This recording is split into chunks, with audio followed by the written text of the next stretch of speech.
Du 24 au 26 octobre 2017, l'Organisation internationale du travail, l'OIT, a organisé dans le prestigieux cadre du Grand Hôtel de Kinshasa un atelier d'information concernant l'amélioration de la main-d'œuvre locale. Nous savons tous la pertinence du développement de compétences pour avoir un travail décent. Il en est un cas pour la République démocratique du Congo.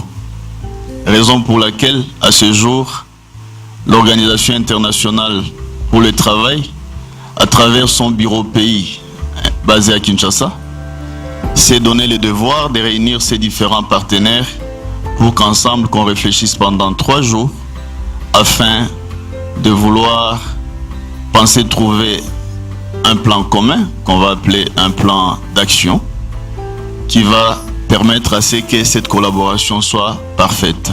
La question du développement des compétences qui est un moyen d'apporter une réponse à la problématique de l'emploi et notamment la question de l'emploi des jeunes est cruciale. C'est crucial pourquoi ? Parce que vous savez que la plupart des pays africains font face au problème de chômage d'ampleur des jeunes. Et c'est une problématique qui ne touche pas que l'Afrique, mais le monde entier. En effet, la RDC a longtemps souffert d'un manque de formation de qualité. Beaucoup de personnes sortent diplômées, mais très peu trouvent un emploi décent, faute de formation pratique dans la plupart des domaines. Vous savez, chez nous, aujourd'hui, nous n'avons pas des ouvriers qualifiés. Nous recourons aux Chinois, même pour la peinture, même pour la plomberie. Alors que nous devons nous-mêmes former les main-d'œuvre qualifiées pour subvenir à tout et pour créer la classe moyenne. Parce que nous n'avons que des universitaires. Tout le monde est licencié, à commencer par toi et moi. Donc nous devons maintenant créer la main-d'œuvre sociale, la main-d'œuvre qualifiée pour développer le pays et pour créer la classe moyenne. L'OIT a convié une quarantaine de participants, des représentants ministériels, des partenaires techniques et financiers pour exposer le fait et ensemble trouver un plan d'action afin de pallier à ce déficit. On ne peut pas parler de développement local si on n'arrive pas à former les chefs, ou on n'arrive pas à améliorer la compétence de jeunes ou en milieu ruraux dans les entités coutumières. Voilà pourquoi nous mettons un accent particulier pour que la formation professionnelle tienne compte aussi de l'amélioration des compétences dans des entités de base, qui sont des entités locales. Les ressources naturelles abondent, mais le savoir-faire en général reste quasi inexistant. Avancer avec des personnes compétentes ferait avancer ce grand pays et ainsi l'aiderait à faire face à la mondialisation.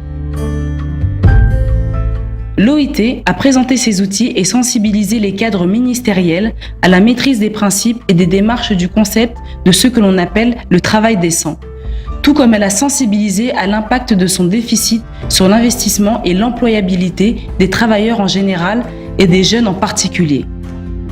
Que l'emploi concerne tout le monde. L'emploi commence déjà lorsque nous sommes enfants à avoir des compétences, lorsque nous allons à l'école. On va à l'école pour savoir lire et écrire. Pourquoi c'est important de savoir lire et écrire dans le monde d'aujourd'hui?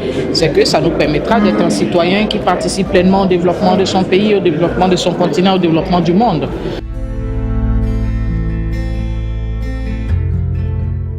Durant les 3 jours, les différents intervenants ont fait des présentations introductives sur chacun des thèmes.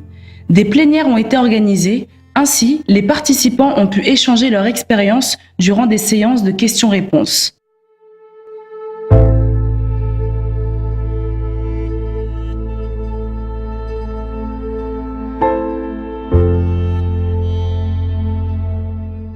À la clôture de cet atelier, des groupes de travail ont été créés afin de mettre en commun les expériences. Ils ont proposé des stratégies innovantes pour accompagner la mise en place d'un mécanisme interne d'identification des métiers utiles et pertinents pour une amélioration de l'offre de formation en vue de faciliter la qualité de la main-d'œuvre.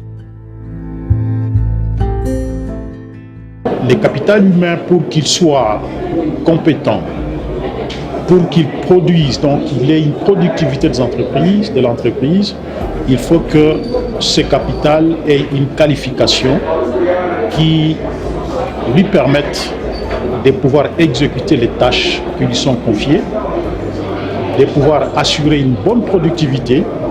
Et en assurant une bonne productivité, ça permet à l'entreprise non seulement de couvrir ses charges, mais également de se développer, de payer les impôts, de payer les taxes, de créer de nouveaux emplois et surtout des emplois décents, qui est l'un des objectifs du Bureau international du travail.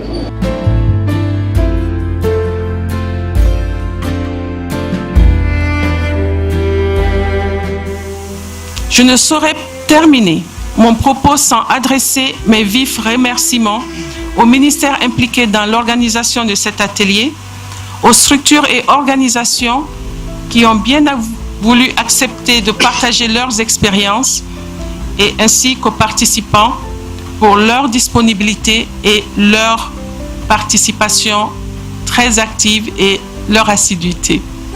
Quant au BIT, je réaffirme son engagement à soutenir efficacement les autorités nationales, Monsieur le ministre, dans la mise en place des mécanismes de développement de compétences efficaces et efficientes en vue de la promotion d'un emploi décent en République démocratique du Congo.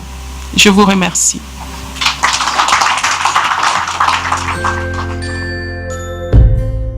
À travers cet atelier, l'OIT a démontré le potentiel de la RDC dans ses différents secteurs vitaux qui ne demandent qu'à être exploités. Car la mondialisation est un fait et nous nous devons d'être à la hauteur de relever ces défis.